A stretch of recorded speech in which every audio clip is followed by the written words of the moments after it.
राम राम। कई बार हम अपने अहंकार के मद में, अपने घमंड में कोई ऐसा कार्य कर देते हैं जिसका बाद में हमें बहुत पछतावा होता है। इसलिए शास्त्र कहते हैं, विद्वान कहते हैं कि कभी भी अहंकार या अभिमान नहीं करना चाहिए।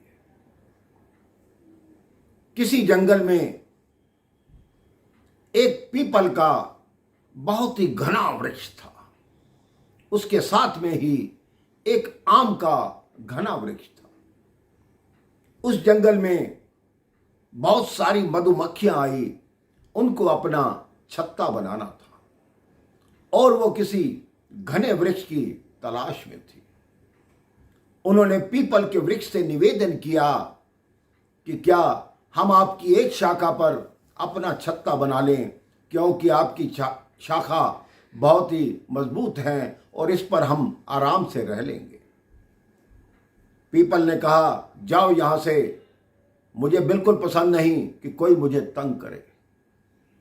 उसके साथ वाले आम के पेड़ ने कहा, भाई जब वो तुम्हारी शाखा पर अपना छत्ता बनाना चाहती हैं तो तुम बनाने क्यों नहीं देते, बनाने दो। पीपल ने कहा, तुमको इतना ही दर्द आ रहा है इनका, तो तुम अपनी किसी शाखा को दे दो ताकि ये छत्ता बना सके। तो आम के वृक्ष ने मधुमक्खियों से कहा कि आप मेरी किसी शाखा पर अपना छत्ता बना लीजिए। मधुमक्खियों ने आम के वृक्ष का धन्यवाद किया और वहां छत्ता बना लिया। कुछ दिनों बाद, कुछ महीनों बाद लक्कड़हारे जंगल में आ गए। अब जंगल में आए, उन्होंने आम का वृक्ष देखा, कुल्हाड़ी लेकर आम के वृक्ष के नीचे आए।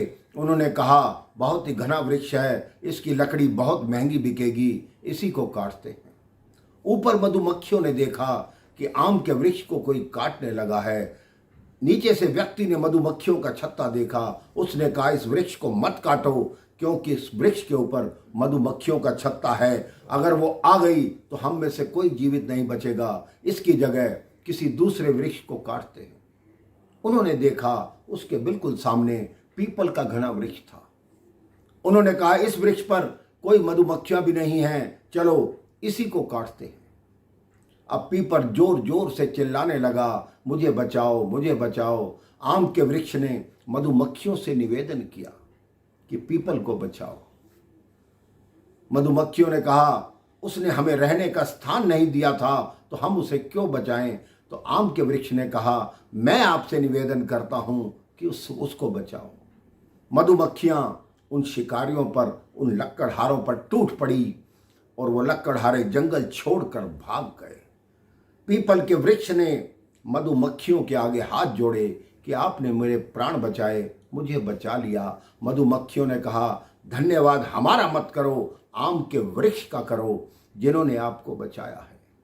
ये कथा छोटी सी है, लेकिन हमें ये बताती है कि अहंकार के नशे में हम इतना चूर हो जाते हैं, ये सोचते ही नहीं कि हम जो कर रहे हैं आने वाले कल में उसका क्या परिणाम होगा।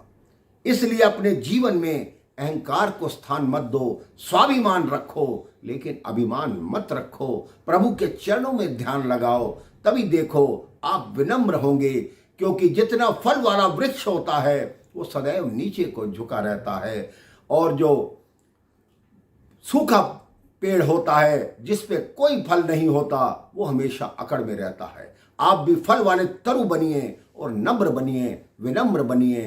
प्रभु का नाम लीजिए, प्यार से जिए और खुश रहिए, औरों को भी खुश रखिए। राम राम, जय श्री राम।